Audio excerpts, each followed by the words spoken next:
Bonjour à toutes et à tous, donc bienvenue pour cette webconférence Une heure, un adhérent, une solution qui est organisée par la TEP. Donc on aura aujourd'hui le plaisir de faire un point sur la microstation à culture fixée, idées fixes et culture fixée. Donc venir un petit peu challenger tout ça, les idées reçues et d'avoir une intervention. Donc on donne la parole aujourd'hui à un de nos adhérents, la société Bionest France, avec l'intervention d'Amélie Vauzel-Lacombe et de Jean-François Joliac. Donc moi, je suis Jérémy Sténinger, je suis le délégué général de la TEP. Donc la TEP, qu'est-ce que c'est? C'est une organisation professionnelle qui existe depuis plus de 5 ans maintenant, qui rassemble les acteurs du stockage, du traitement et la valorisation des eaux à l'échelle du bâtiment et de la parcelle. Donc c'est trois grands domaines d'activité. Le premier qui nous concerne ce matin, qui est l'assainissement non collectif et également la séparation à la source. Un deuxième sujet qui est la gestion durable et intégrée des eaux pluviales à la parcelle. Et un troisième sujet qui est la valorisation des eaux non conventionnelles et plus spécifiquement à l'échelle du bâtiment avec la récupération et utilisation d'eau de pluie ainsi que le recyclage des eaux grises. Donc la TEP, c'est 32 adhérents, hein, donc 20 adhérents nouveaux en 5 ans de création du syndicat.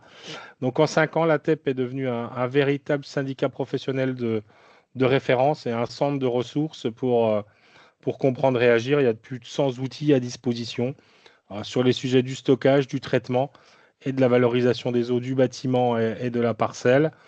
En lien direct avec notre sujet de ce matin, vous pouvez retrouver sur notre chaîne YouTube plus de 70 vidéos.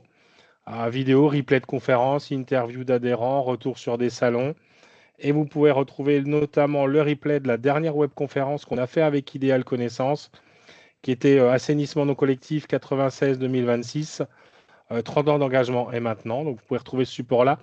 Et je vous le dis tout de suite, vous pouvez retrouver également le replay de la webconférence de ce matin sur notre chaîne YouTube.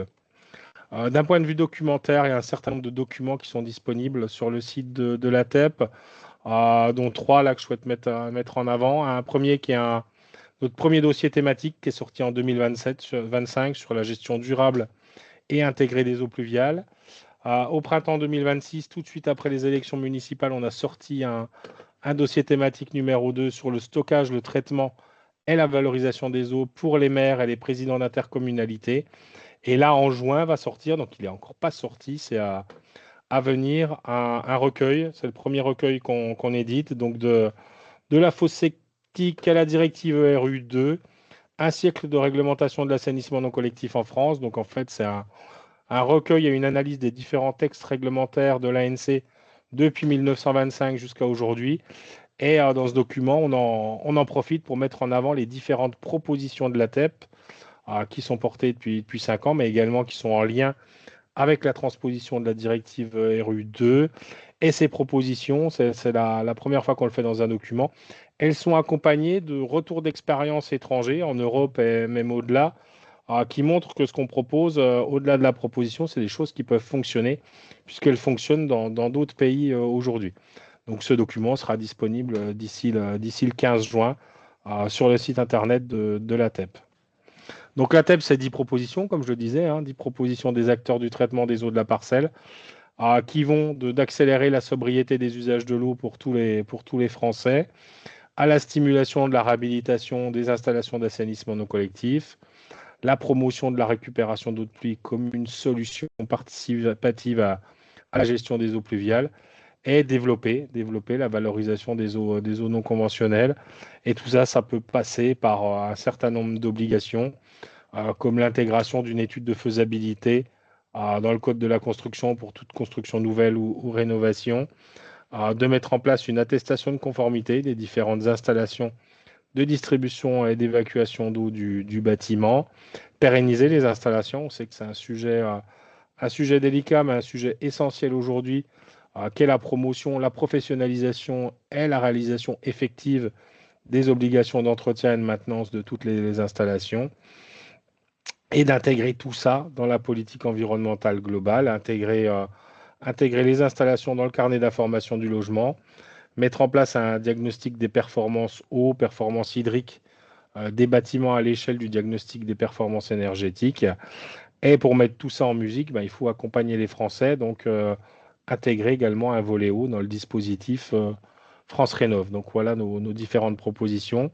Et comme je vous l'ai dit, vous pouvez retrouver gratuitement toutes nos publications et tous les supports d'intervention et également les replays sur la chaîne YouTube.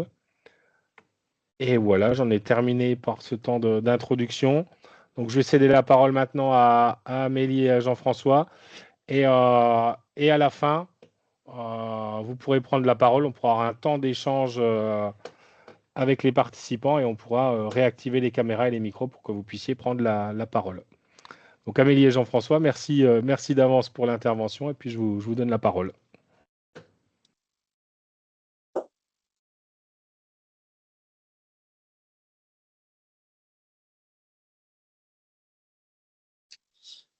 Bonjour à tous. Je me présente, Jean-François Joliac, je suis le directeur technique de Bioness France et je suis accompagné donc d'Amélie Vozelle-Lacombe qui est responsable du développement sud. On a souhaité aujourd'hui vous parler de la microstation à culture fixée, mais surtout essayer de déconstruire un peu les idées fixes, les idées reçues qui sont véhiculées régulièrement sur ce type de filière. Et comme on entend très régulièrement un certain nombre de choses, on trouve intéressant de vous apporter un argumentaire pour casser un peu ces idées. Juste pour faire un petit retour et présenter un Bioness, parce que tout le monde peut-être ne connaît pas l'entreprise. Donc Bioness, c'est une entreprise canadienne qui a été créée en 1999 et qui s'est spécialisée dans le traitement des eaux usées domestiques via une culture fixée immergée, suite au développement de son propre média. En 2007 a été créé Bioness France. On a fait partie, on va dire, des premières entreprises qui ont commercialisé les premières filières agréées en ANC. 2023 en est marquante, on lance la conception d'une nouvelle filière pour l'agrément et on lance la certification de notre filière à ANC sur la plateforme du CEREB. Et 2025, on lance la production de cette filière avec une relocalisation de la production sur le territoire français. Et donc, c'est la mise en marché de la filière Ginette. Ce qu'il faut retenir dans les grands chiffres, c'est Bionest, c'est des filières qui vont, on va dire, selon les géographies, de 4 à 20 000 équivalents habitants. Aujourd'hui, c'est plus de 60 000 installations dans le monde. Et sur ces 60 000 installations, on a renouvelé 0 kg de médias en 25 ans. Autre point qui est le cœur de notre préoccupation, c'est d'être toujours en mesure de proposer des filières qui atteignent des niveaux d'excellence et en particulier sur la qualité des eaux traitées. Ça, c'est typiquement notre héritage. C'est l'héritage qui est lié en fait aux exigences réglementaires canadiennes. Donc, comme vous le savez, en ANC, en France, on a des exigences autour de 35 mg par litre en DBO5 et 30 mg en MES. Là où au Canada, on a plutôt des exigences autour de 15 mg par litre pour ces deux paramètres. À savoir que Bionest s'est fixé depuis longtemps une exigence qui lui est propre, c'est-à-dire d'avoir des filières qui vont délivrer une eau traitée qui sera avec des concentrations inférieures à 10 mg par litre. Alors, c'est pas un affichage marketing, hein, c'est quelque chose de vrai et qui est vérifié sur le terrain. Je vous ai rappelé à droite le rapport de l'étude Stea, qui est assez bien connu dans l'ANC, qui avait été publié en 2017. C'est une étude qui avait été faite en anonymisant la plupart des filières et qui avait en fait suivi des filières pendant 5 ans, des filières qui étaient en place. Mais il se trouve que la filière qui a obtenu les meilleures performances de traitement, il se trouve que c'est la filière Bionest. C'est la première qui était anonymisée sur le code BA1. Et si vous regardez, on avait bien des valeurs en DBO, en MES et même en ammoniac inférieures à 10 mg par litre. Outre ces niveaux de performance qui sont un peu le leitmotiv de Bionest, moi j'ai rejoint Bionest en 2019, pas uniquement pour ces performances-là, même si ça m'a intrigué énormément. Il y avait aussi une culture d'entreprise avec des valeurs assez fortes, des valeurs de respect des engagements, un niveau de professionnalisme important, la volonté de protéger l'environnement, en particulier la ressource, et surtout une question d'intégrité. Alors, c'est pas un mot pompeux, hein, c'est vraiment une réalité. Je peux en prendre mon expérience personnelle, c'est qu'aujourd'hui, quand on a un projet où on a des discussions assez fortes entre le commercial et la direction, c'est toujours l'ingénierie qui décide ou pas de la viabilité d'aller répondre au projet. Donc, c'est la technique qui prime. On a une autre aussi approche qui est assez intéressante, qui est assez globale, c'est que pour tout projet d'assainissement, on va travailler aussi bien sur la conception, c'est-à-dire qu'on va faire, on peut être amené à faire de l'innovation et de l'expertise, de la R&D sur le projet. Et surtout, point le plus important pour moi, c'est qu'on accompagne les différents acteurs d'un projet, que ce soit des SPANC, des bureaux d'études, des distributeurs, la maîtrise d'ouvrage ou les installateurs. On fait de la transmission de connaissances. Il n'est pas rare que sur des projets, on accompagne pendant des mois un industriel et malheureusement, des fois, on ne va pas jusqu'au bout pour des questions, on va dire, de coût, mais en tout cas, on a apporté une expertise et qui est souvent reconnue. Point intéressant aussi, c'est le suivi, c'est-à-dire qu'on est sur un suivi dans la durée. Nos filières vont être suivies par nos propres équipes et vont être maintenues en termes de maintenance préventive pendant des années. Donc, en fait, quand on s'inscrit sur un projet au sein de Lyonnais, on s'inscrit dans la durée sur du long terme. Je vais prendre juste un exemple. Quand je suis rentré en 2019, notre ancien PDG m'avait indiqué que je n'allais pas courir un sprint, mais que j'allais courir un marathon. Donc, ce genre de challenge, en général, je suis bien plus en accord au fait de travailler sur du long terme. Justement, sur le long terme, Bioness a été amené à développer un certain nombre de technologies autour de sa culture fixée immergée. On ne se cantonne pas uniquement à l'ANC.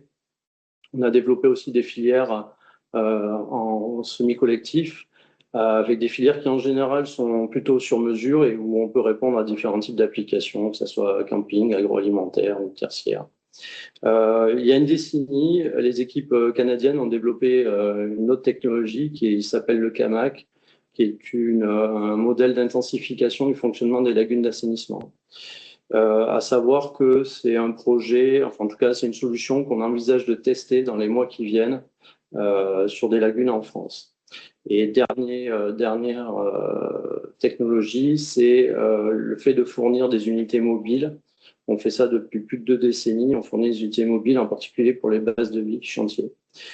Alors ça, c'était vraiment pour vous présenter Bionestre très rapidement ce que l'on fait.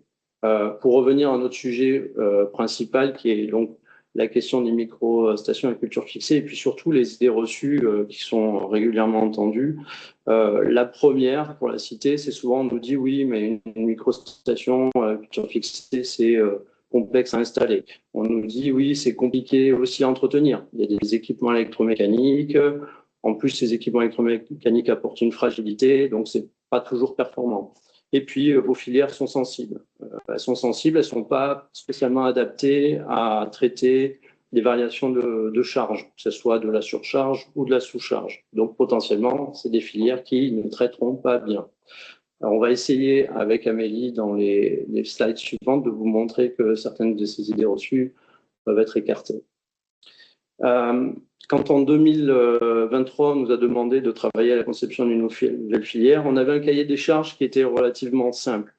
À savoir, on nous demandait de répondre aux besoins des TP, vraiment en travaillant sur la simplification de la pose, rendre la pose plus simple. Un autre point qui était faire en sorte d'avoir une filière la plus simple à exploiter possible, parce qu'on peut envisager que l'usager puisse faire lui-même l'entretien. Alors, cette simplification de la pose ou de l'entretien passait par une simplification de la conception. Le souci, c'est que simplifier en soi, c'est pas hyper complexe, sauf qu'on avait un engagement qui était extrêmement fort, c'était maintenir nos exigences de rejet avec des concentrations en DBO5 en MES inférieures à 10 mg par litre. Donc, on a œuvré à faire une filière qui est plus simple. Je vais vous la décrire très rapidement. Aujourd'hui, on a une décantation primaire qui est composé ou pas d'un préfiltre en sortie. Alors, juste pour précision, les données que je vais vous présenter ci-après sont issues de la certification. Le banc de test qu'on a passé en certification, la filière n'était pas équipée d'un préfiltre sur la décantation primaire. La décantation primaire est suivie d'un réacteur biologique. Sa particularité, c'est qu'il est composé d'un seul compartiment. Il est rempli entièrement de médias et aéré par le biais d'un surpresseur à membrane en permanence. Ce surpresseur à membrane permet aussi, via un airlift, d'assurer la recirculation d'eau traitée en tête d'installation. Donc, particularité de notre système, c'est qu'on est sur un seul compartiment rempli de médias et où on assure une aération et une recirculation des eaux traitées en permanence. Ce qu'il faut savoir, c'est que notre réacteur est donc rempli d'un média, qui est un média qui est garanti 30 ans, qui aujourd'hui n'a jamais à subir de remplacement. L'intérêt de ce média, c'est qu'il vient à se répartir de manière assez homogène et à s'expanser dans la totalité du volume. Et là où il est intéressant, c'est qu'il grève très peu de volume utile sur le réacteur.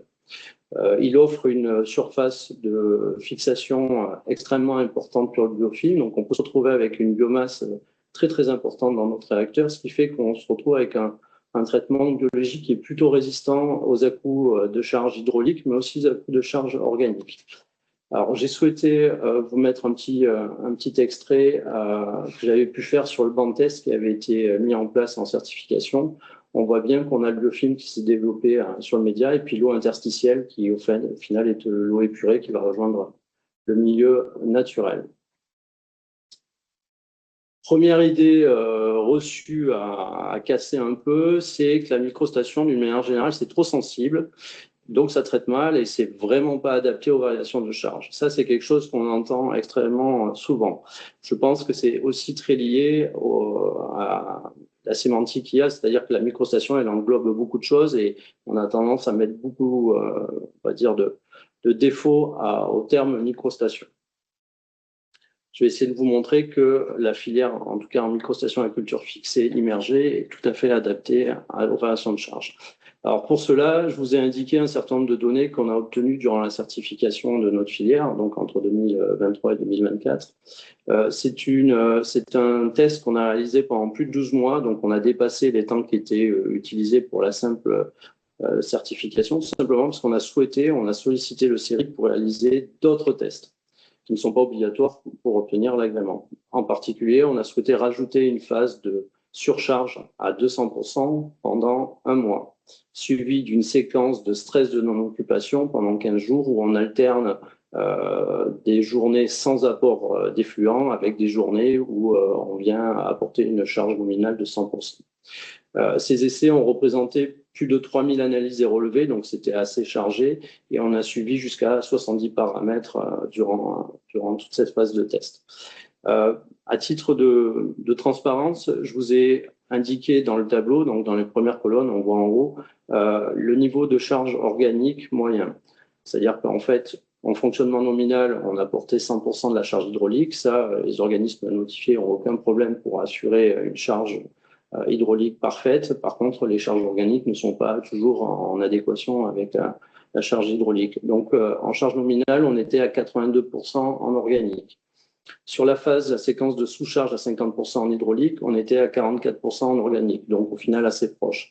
Là où c'est extrêmement intéressant, c'est que durant la phase de surcharge à 200% en hydraulique, on a eu une charge moyenne en organique à 205%. Donc on a vraiment eu en moyenne sur ce mois-là des surcharges organiques et hydrauliques à 200%. Dans ce tableau, il y a beaucoup de données que je vous ai apportées, mais je voudrais insister sur 3 points principaux. Le premier, c'est qu'à charge nominale, donc ce pourquoi la station a été conçue, on a des concentrations en DBO et en MES qui ont oscillé aux alentours des 6 mg par litre. Donc on voit bien qu'on a tenu nos engagements qui étaient d'être inférieurs à 10 mg par litre. Autre point qui est assez intéressant, c'est que quelle que soit la séquence utilisée de test, donc en nominal, en sous-charge, en surcharge ou en stress, si vous regardez, les concentrations en DBO 5 et en MES ont toujours été inférieures ou égales à 10 mg par litre, quelle que soit la phase. Et le point le plus important pour moi, c'est si vous regardez les abattements, c'est par exemple la DBO, l'abattement, quelle que soit la séquence, il a toujours été proche des 98%. On retrouve la même chose pour les MES, donc quelle que soit la phase de test, on était toujours aux alentours des 98%. Et on retrouve la même chose pour la DCO, même si ce n'est pas un paramètre qui est réglementaire, on va dire pour le contrôle, on voit qu'on était toujours aux alentours des 96%. Donc ce qu'on peut retenir de ce tableau-là, c'est que quelle que soit la séquence et le stress qui a été apporté sur la filière, en fonctionnement nominal, en sous-charge ou en surcharge, voire même en stress de non-occupation, les abattements sont restés toujours les mêmes et constants, avec des niveaux en plus plutôt d'excellence. Quand on dépasse les 95%, on peut considérer qu'on travaille plutôt bien. J'ai souhaité vous faire un petit focus sur ces essais à 200%. Alors, clairement, je ne veux pas faire un focus sur la sous-charge parce que pour nous, il n'y a pas d'enjeu. Obtenir de très bons résultats en sous-charge, voire en stress de non-occupation sur notre filière, il n'y a pas de difficulté. Donc, je trouvais plus intéressant de rentrer dans le détail de cette séquence de charge à 200% qui est plutôt une gageure. Si vous regardez donc dans le tableau de ADBO, on voit que le taux de charge a varié entre 185 et 230%. On voit aussi que les rendements au plus bas ont été à 96%. Et on voit qu'on avait une amélioration. Alors ça se joue à 1% près ou 2% près, mais on voit qu'on avait une augmentation de l'abattement. Petit point, on a eu une concentration à 16 mg par litre, qui pour nous n'est pas trop ce qu'on a l'habitude de faire, mais c'est simplement la réaction du système à ce changement de régime. Dans tous les cas, vous voyez qu'on avait une amélioration constante, y compris en termes de concentration en sortie. On retrouve exactement sur les MES, où là, par contre, on a une variabilité qui était beaucoup plus importante. On a oscillé entre 100 et 300%. Tout comme la DBO, on voit qu'au début, on a eu une concentration qui était à 18 mg par litre, bon, en sachant quand même qu'on était sur un abattement à 97%. Et si vous regardez, y compris pour un fonctionnement à 300% de charge, on a abattu 99% de la charge qui est rentrée dans le système. Et ce, en ayant des temps de séjour divisés par 2. Donc, on va dire qu'on peut conclure que la filière est plutôt robuste aux variations de charge. Juste pour rappel, c'est une filière qui était dimensionnée à 9 équivalents habitants. Sur ce bilan-là, elle a traité presque les 26 équivalents habitants de MES qui passaient. J'ai souhaité aussi vous faire un petit focus sur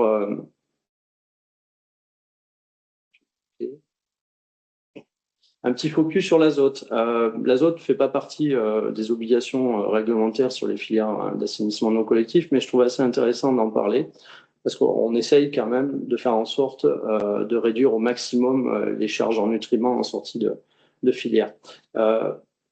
On n'a pas été surpris, hein, on a un rendement qui est plutôt faible en démarrage de cette séquence sur le NTK, où on a tourné aux alentours des 55% sur le premier bilan. Puis rapidement, on voit l'abattement évoluer à la hausse jusqu'à atteindre des valeurs qui sont assez classiques, aux alentours des 90 à 95%. On va dire ce démarrage un peu poussif sur la nitrification, elle s'explique très facilement. On est sur des bactéries qui sont autotrophes, qui sont des bactéries qui ont une cinétique biologique assez lente, en tout cas beaucoup plus lente que les hétérotrophes. Et donc, il a fallu un certain temps d'adaptation pour que la nitrification se refasse correctement. Mais on voit bien que même à 200% de charge, on retrouve très rapidement des niveaux d'abattement assez importants, au-delà des 90% sur le NTK.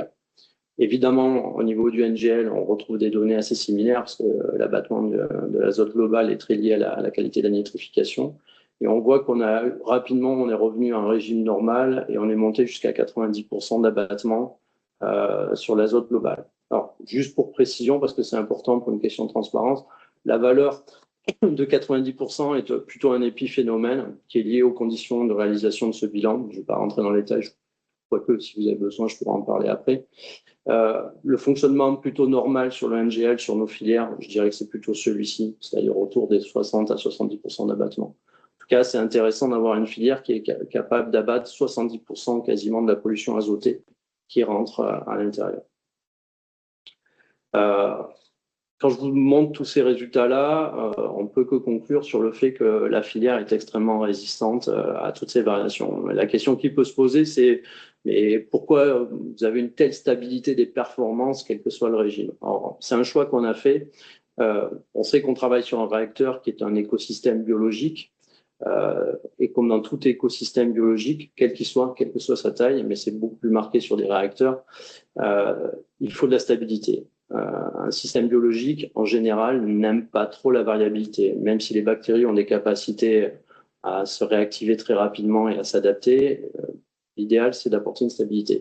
On a fait le choix chez Bionest, à l'équipe ingénierie, c'est de travailler sur la constance, à savoir qu'on a mis en place une aération permanente. C'est notre choix. Potentiellement, le séquençage serait aussi intéressant à explorer, mais nous, on a souhaité faire de la constance de l'aération. Qui dit constance de l'aération dit constance de la recirculation. Donc, comme je vous le rappelle, on a une recirculation qui est d'eau traitée, qui est permanente vers la décantation primaire. Si je raisonne assez simplement, imaginons que sur la filière ici, on arrête d'apporter de l'effluent, donc on se retrouve dans une situation de sous-charge ou de stress de non-occupation. On va avoir en permanence un flux d'eau qui va venir se recharger en matière organique pour apporter un flux constant de matière organique dans le réacteur. Donc au final, on va se retrouver dans une situation de boucle fermée où on vient en permanence chercher de la matière organique dans la décantation et on vient la traiter dans le réacteur. Donc au final, notre filière a un fonctionnement qui cherche à générer au final du lissage. Ce qu'on cherche au maximum, c'est maintenir en permanence et lisser les apports de matière organique dans le réacteur biologique. Ce maintien et ce lissage de la qualité de ce qu'on apporte dans le réacteur est tout simplement garantit la robustesse et l'efficience de notre biomasse épuratrice. Donc aujourd'hui, je peux le dire très clairement et sans souci, l'idée reçue que notre filière culture fixée, immergée, n'est pas adaptée à la variation de charge, peut être battue en brèche tout simplement à travers les résultats que j'ai pu vous montrer. Je laisse la parole à Amélie pour la seconde partie. Si on a du temps après, n'hésitez pas à me poser des questions sur cette partie-là. Je n'hésiterai pas à vous apporter plus de précision. Merci Jean-François. Une autre idée reçue que l'on entend régulièrement sur le terrain, c'est les microstations, ça tombe en panne. Ça tombe en panne. Le fait est que la problématique qu'on rencontre aujourd'hui en assainissement non collectif, c'est surtout un manque de sensibilisation des usagers, des utilisateurs, au suivi et au bon entretien de leurs installations. C'est valable pour toute technologie. Comme vous a expliqué Jean-François, on est sur une filière ici qui est très simple et très robuste. Donc au final, en termes d'entretien, on a très peu d'éléments. Pour pallier un petit peu à cette problématique de manque de suivi ou de manque d'entretien des particuliers, on a souhaité coupler notre système d'aération, et donc qui fait aussi la recirculation, à un boîtier connecté. Donc, ce boîtier connecté permet d'avoir un accès, une application qui peut être ou en local ou via un portail web parce qu'elle est connectée. Donc, ce boîtier d'alarme permet de suivre et de visualiser le fonctionnement en temps réel de son installation, être alerté du moindre dysfonctionnement ou d'anomalie, connaître l'origine des défauts. Et l'avantage, voilà, c'est qu'on va pouvoir pérenniser le fonctionnement et maintenir les performances du système. L'usager a la possibilité, s'il le souhaite, de partager ces informations avec une tierce personne, notamment par exemple le service public d'assainissement non collectif qui fait les contrôles, notamment les contrôles de bon fonctionnement sur son territoire. Je voulais vous montrer un petit peu le visuel que l'usager va pouvoir avoir lorsqu'il est sur son portail de suivi. Donc, vous voyez ici là, la possibilité déjà dans un premier temps de connaître l'état en instant T de son système, donc savoir si la station fonctionne ou pas. Ensuite, il va pouvoir avoir le suivi, les statistiques, on va dire, de fonctionnement global de son installation. Et s'il y a eu des défauts, il aura l'historique de ces défauts. Et donc, avoir les différentes pannes, ça peut être un arrêt d'électricité ou des choses comme ça. Autre chose qu'on a souhaité rajouter dans ce petit visuel, c'est des petites alertes ou des petites astuces voilà, qui apparaissent régulièrement. Pour vous donner un exemple, ça peut être lorsque la station est équipée d'un préfiltre, de rappeler à l'usager qu'il doit nettoyer son préfiltre ou le filtre à air de son surpresseur. On a donc, comme je vous le disais, la possibilité de partager ces informations. Lorsque l'usager le souhaite et le fait, on a la possibilité, en tout cas les SPANC ont la possibilité de venir créer eux aussi un profil sur ce portail. Donc, ils auront un accès en rentrant les codes postaux ou les communes sur lesquelles ils sont actifs et ils retrouveront la liste de toutes les installations qu'ils ont sur leur territoire. C'est des informations qui pourront leur permettre de suivre mieux, notamment lorsqu'ils font les contrôles de bon fonctionnement. Ils retrouveront un petit peu les mêmes informations que l'usager et le particulier, à savoir l'état en instant T du système et puis les statistiques de fonctionnement sur une durée donnée. Dernière idée reçue qu'on entend encore une fois régulièrement, c'est les microstations, c'est complexe à entretenir et de fait, par sa complexité, ça engendre des coûts élevés. Donc, comme on a vu un petit peu le fonctionnement, je vais vous rappeler juste les recommandations que l'on donne pour l'entretien de son dispositif. À savoir que l'usager, comme le disait Jean-François, a la possibilité de faire ce suivi et faire cet entretien seul. Donc, on essaye de simplifier au maximum. Donc, la première intervention, ça va être de vérifier si son surpresseur est fonctionnel, donc s'il est allumé. Ce qui va permettre de vérifier également si la recirculation au niveau de l'entrée du dispositif est fonctionnelle. Donc ça, c'est un contrôle visuel. Ensuite, on le disait tout à l'heure, le dispositif de crue-filtre. Donc ça, c'est un entretien annuel que l'on recommande. Donc, il sera nécessaire de sortir. Par contre, ce n'est pas inconsommable. Donc, c'est juste un nettoyage de dispositif. Et ensuite, on va venir inspecter le surpresseur. Le surpresseur, ça se résume à un système de filtre à air qui est installé sous le petit couvercle, qu'il faut venir également nettoyer à minima annuellement. Donc, vous voyez, ces opérations sont très simples. Elles n'ont pas besoin d'outillage particulier ou de savoir particulier. Ça peut être fait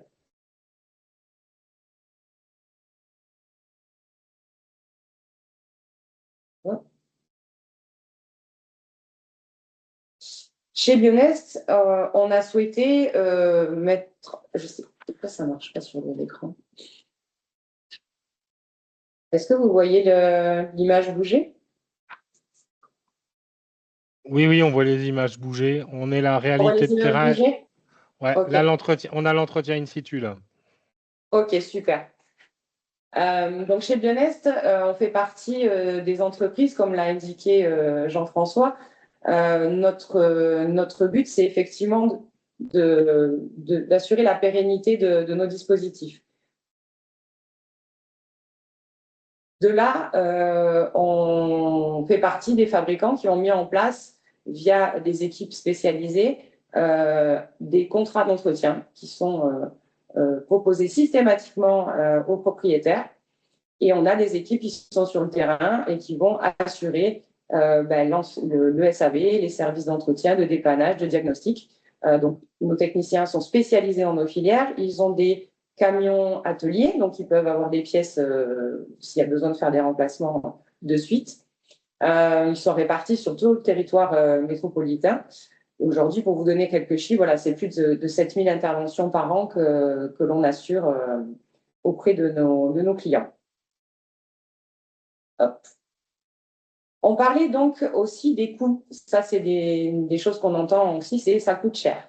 Donc, on a repris les éléments, notamment qui sont disponibles dans le guide suite à notre certification. On a repris les coûts puisqu'on nous demande de les calculer sur 15 ans. Et on a fait le choix de faire un focus sur le modèle 5 équivalents habitants parce qu'en fait, sur le terrain, c'est celle qui est la plus commercialisée, on va dire. Donc, la première, on va dire que le premier coût qui est assez général à toutes les filières, c'est le coût des vidanges.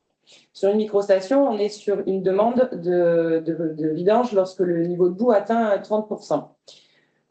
Via la certification, on a pu identifier des coûts théoriques de vidange de notre décanteur sur une fréquence de 34 mois. Donc ça, c'est des coûts théoriques qui sont basés sur un apport de charge à 100% quotidiennement, 24 heures sur 24. La réalité du terrain montre que lorsqu'on est chez le particulier, on est rarement à pleine charge et encore moins 24 heures sur 24. Donc, on a la possibilité effectivement de doubler cette fréquence. Donc, sur les coûts in situ, on va être plutôt sur des fréquences de vidange aux alentours des 68 mois. Donc, vous avez ici les deux tarifs de façon très transparente pour que vous puissiez comparer les deux hypothèses. Donc, ça, c'est le premier coût. Le deuxième coût, ça va être la consommation énergétique, donc c'est-à-dire le coût d'énergie de fonctionnement du surpresseur, puisque comme l'indiquait Jean-François, on est sur un appareil qui va tourner 24 heures sur 24. Donc ici, on est sur 15 ans, 872 € d'électricité. Ensuite, on a intégré tout ce qui est maintenance. Donc, maintenance, c'est les pièces d'usure qu'on peut avoir essentiellement liées au surpresseur d'air. Donc, dans ce coup-là, on va avoir le changement complet du surpresseur sur une fréquence de 15 ans, le renouvellement des membranes, le changement des filtres à air. Voilà, c'est grosso modo les pièces d'usure sur cette fréquence de 15 ans. Donc, on est lissé, ça revient à 510 €. On vous a également intégré le coût du contrat d'entretien que l'on propose chez Bionest, à savoir que, comme je le disais précédemment, l'usager peut se le faire lui-même. Et puis aujourd'hui, on a aussi des entreprises qui se sont montées et qui assurent aussi l'entretien de ces dispositifs. Donc, volontairement, on ne l'a pas intégré dans le calcul global puisque ça va dépendre du choix du propriétaire. Quoi qu'il en soit, on arrive sur un coût sur 15 ans in situ, donc aux alentours des 1 757 €. Voilà, donc ça c'est important parce qu'aujourd'hui, selon les dispositifs qu'on peut avoir en traitement, on a des coûts qui sont parfois bien plus importants. Donc au final, quand on dit que ça coûte cher et que l'on compare à d'autres technologies, ben, au final, c'est pas si élevé que ce qu'on pourrait y penser. Voilà un petit peu l'analyse de cette partie-là. On revient un petit peu sur les 3 idées reçues qu'on a souhaité mettre en avant, même si on pourrait débattre sur d'autres idées reçues. Mais en tout cas, voilà, on a essayé de mettre en avant les idées reçues sur la sensibilité du système. Vous avez vu qu'on est sur une filière, en tout cas un process épuratoire qui est fiable, qui est robuste et qui permet de maintenir les performances épuratoires dans le temps. On parlait des pannes. Les pannes, on a souhaité mettre en place, et ça fait partie, on va dire, des nouveautés, notamment sur le marché qui nous concerne, ce boîtier d'alarme qui est connecté et qui permet justement d'anticiper les pannes, ou en tout cas d'en être informé de suite, et donc d'éviter des surcoûts plus graves à long terme. Et puis, la complexité d'entretien et le coût que ça génère, vous avez pu voir qu'on est sur quelque chose de simple. Et plus on simplifie les choses et moins ça coûte cher. Voilà. Donc, on parlait aussi pour revenir aux performances épuratoires. Et Jérémy, tu en as parlé dans ton introduction. On sait qu'on a des évolutions réglementaires qui sont dans les tuyaux. Comme vous avez pu le voir aujourd'hui, on a anticipé ça, même si à l'époque de la certification, on n'avait peut-être pas forcément déjà ces éléments. Mais en tout cas, on est prêt. On est prêt à aller plus loin sur les performances épuratoires. On est prêt à aller plus loin sur le suivi de nos installations. Et donc aujourd'hui, on espère qu'on a pu permettre de répondre à ces interrogations. Voilà, on vous invite maintenant, si vous le souhaitez ou si vous avez des questions, à nous les poser. Il reste quelques minutes, donc on vous écoute. Merci Jean-François, merci Amélie, c'était très très complet. Donc effectivement, on vous propose de prendre la parole, donc n'hésitez pas à lever la main et moi j'active vos micros et je vous donne la parole. Et je regarde si on n'a pas de questions, il m'a semblé voir quelque chose passer.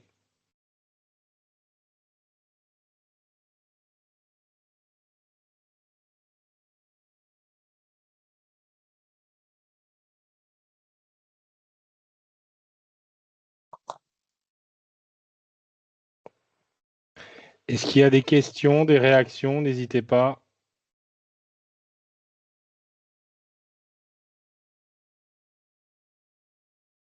Alors, il faut que je donne la parole à Anthony.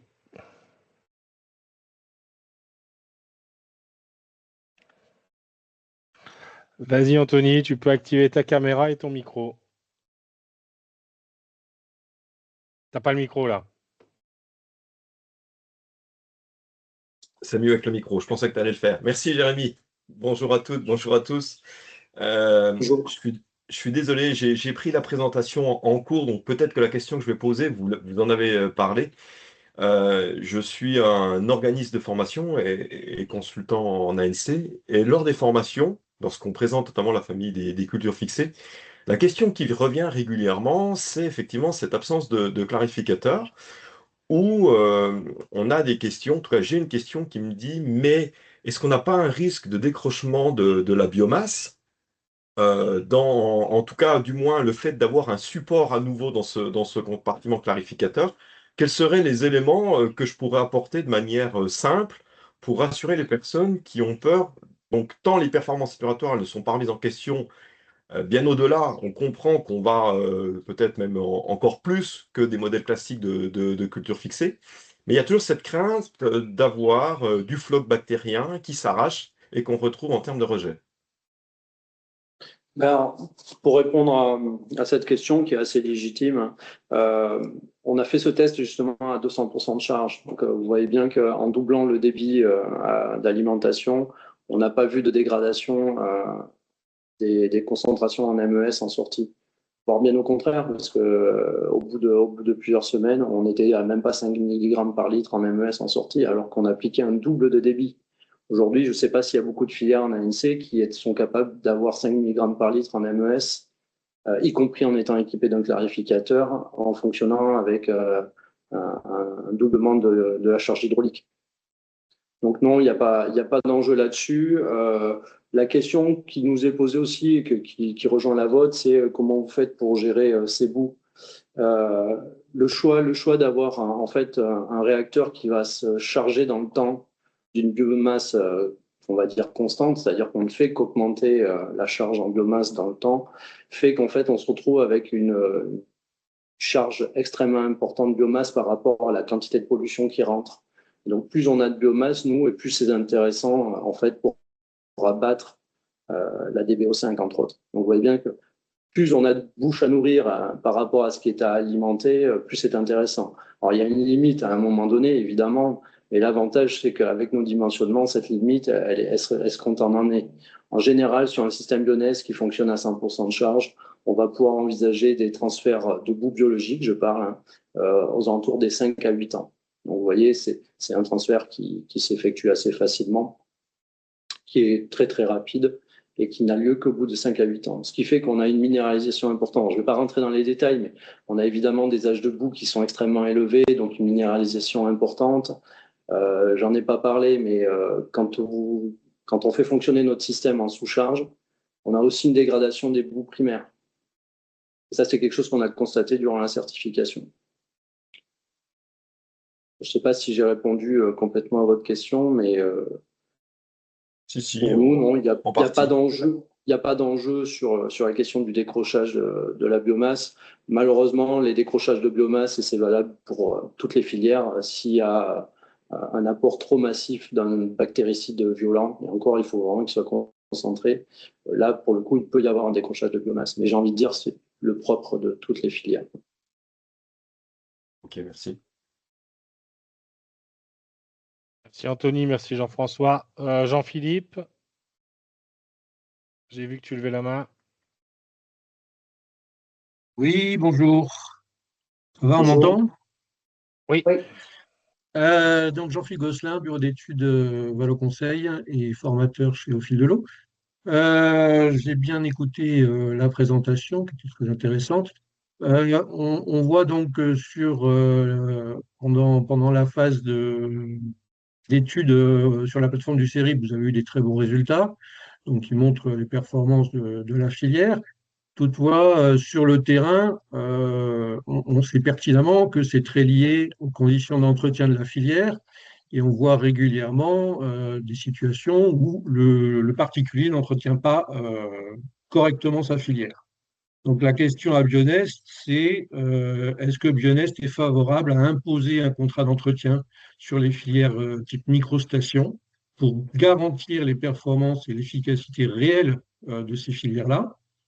Et j'ai une deuxième question, puisque actuellement, on entend dire que certains acteurs de l'assainissement souhaiteraient rendre les microstations utilisables en maison secondaire.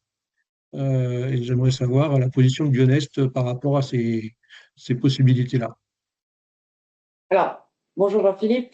Je pense que le raccourci de rendre obligatoire le contrat d'entretien uniquement sur les microstations, il est un peu voilà. Enfin, voilà. Je pense que le problème est plus profond, c'est-à-dire que pour avoir été en plus SPANC, j'ai pu le voir, c'est que sur n'importe quel dispositif d'assainissement, on a un réel problème, et je le disais tout à l'heure, c'est le manque de suivi, le manque d'intérêt, le manque d'entretien, comme tu disais, de la part des particuliers.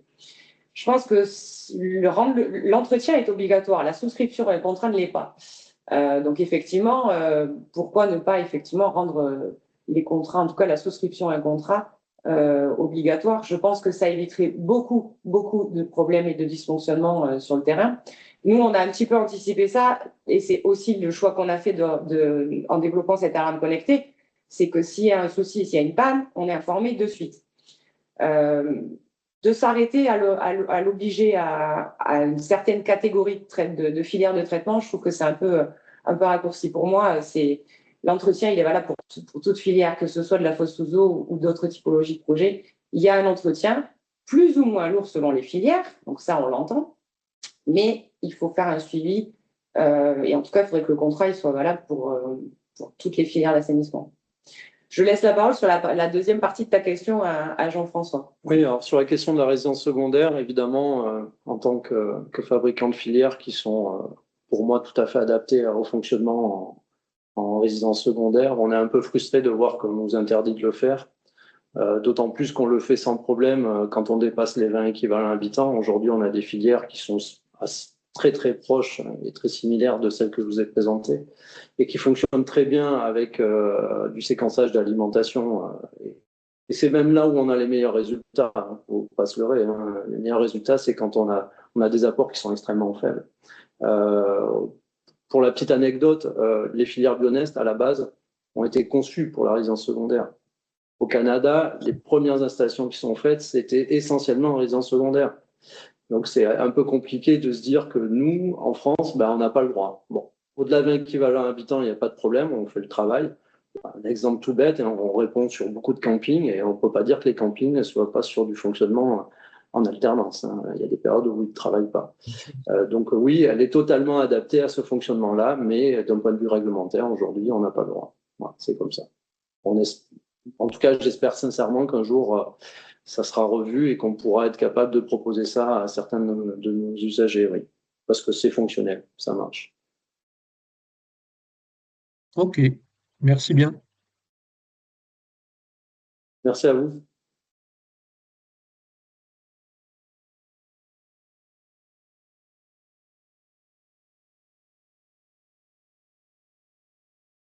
Il n'y a pas ton micro, Jérémy.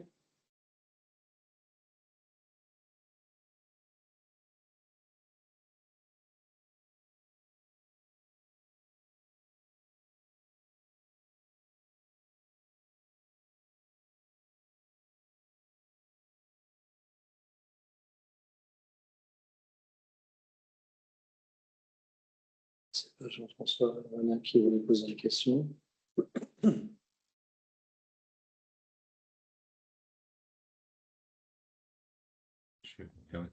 Bonjour tout le monde. En attendant que Jérémy peut-être retrouve la voix, je me permets de poser la question. Bonjour Amélie, bonjour Jean-François. Déjà, c'est rare d'avoir deux Jean-François dans une même réunion, donc je vais quand même à le souligner. Donc, on est rare. On est rare, mais voilà, je vais essayer. Merci pour la présentation qui était vraiment très intéressante, complète. Moi, j'ai juste une question sur le boîtier d'alarme. Quand je suis venu au CGLE, effectivement, j'ai pas eu l'occasion de comprendre un peu mieux son fonctionnement. Mais quelle est la base du monitoring? J'imagine que c'est la consommation électrique du surpresseur, mais est-ce qu'il détecte uniquement on-off? Est-ce que ça consomme, est-ce que ça consomme pas? Est-ce qu'il y a un range, enfin, est-ce qu'il y a une gamme de conso? On va dire une plage de consommation dans laquelle voilà, ça fonctionne bien, et dès qu'il s'écarte de la plage, soit en inférieur, soit en supérieur, là, c'est potentiellement qu'il y a un problème, soit effectivement d'arrêt du surpresseur, soit à l'inverse de quelque chose qui serait bouché, donc qui engendrerait une surconsommation électrique du surpresseur. Enfin, si vous pouvez m'en dire un petit peu plus sur le fonctionnement du boîtier d'alarme, s'il vous plaît, ça serait top. Oui, donc oui, évidemment, il y a une détection s'il n'y a pas de consommation ou s'il y a une consommation, ça c'est évident, mais en effet, il y a un suivi, il y a un monitoring de de l'intensité, de manière à pouvoir voir des variations qui pourraient advenir sur le système d'aération, qui sont potentiellement liées, par exemple, à du colmatage ou autre. Donc oui, on peut suivre et apporter des informations supplémentaires via ce monitoring. Ok, super, merci.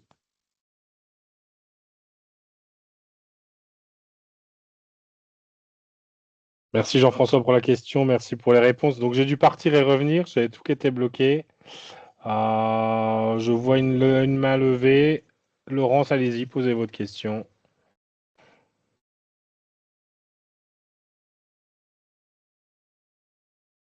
Normalement, le micro et la caméra sont autorisés. Alors,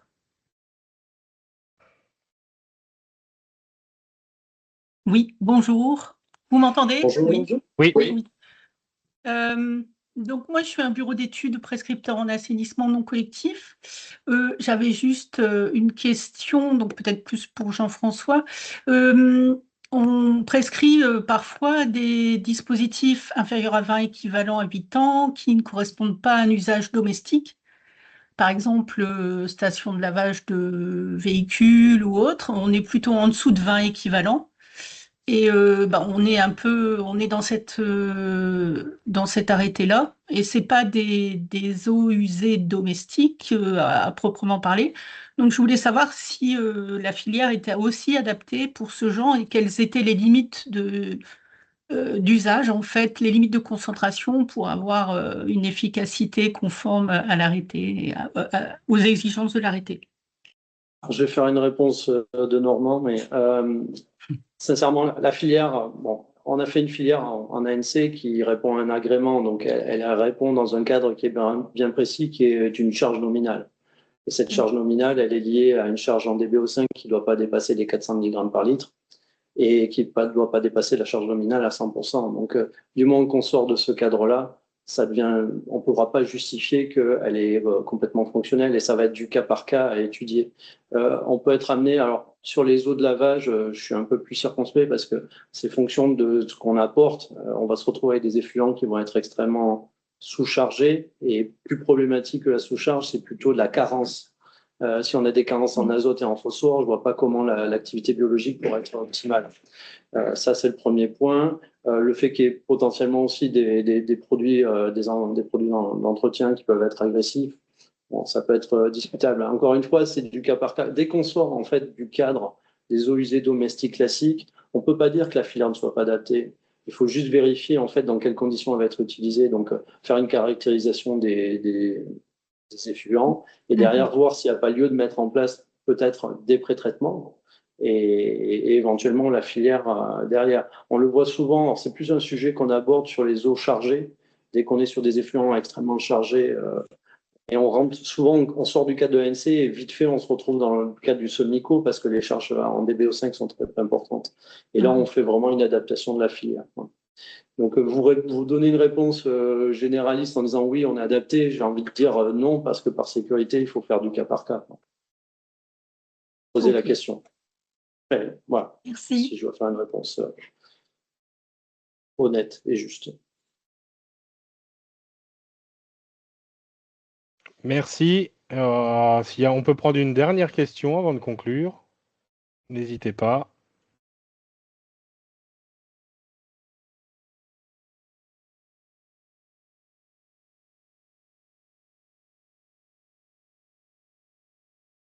Et pas de dernière question, du coup, je vous ai coupé. Donc, il me reste à remercier Amélie et Jean-François pour leur intervention. C'était très, très complet. Merci à toutes et tous pour votre participation, vos questions et les échanges. Quelques dates à vous annoncer sur ces thématiques 1 heure, un adhérent, une solution. On se retrouvera le jeudi 18 juin avec la société Odali pour parler de traitement et de recyclage des eaux grises à l'échelle du bâtiment. Et on se retrouvera le jeudi 2 juillet avec la société Simop pour parler de traitement des eaux pluviales. Donc voilà, vous pourrez retrouver sur les réseaux sociaux les invitations et les liens d'inscription pour ces deux événements. Et puis vous pourrez retrouver dès cet après-midi sur notre chaîne YouTube le replay de celle de ce matin. Donc encore merci beaucoup à toutes et à tous. Et puis il reste à souhaiter un bon appétit et une bonne journée. Merci à vous. Bonne journée. Au revoir. Au revoir. Au revoir.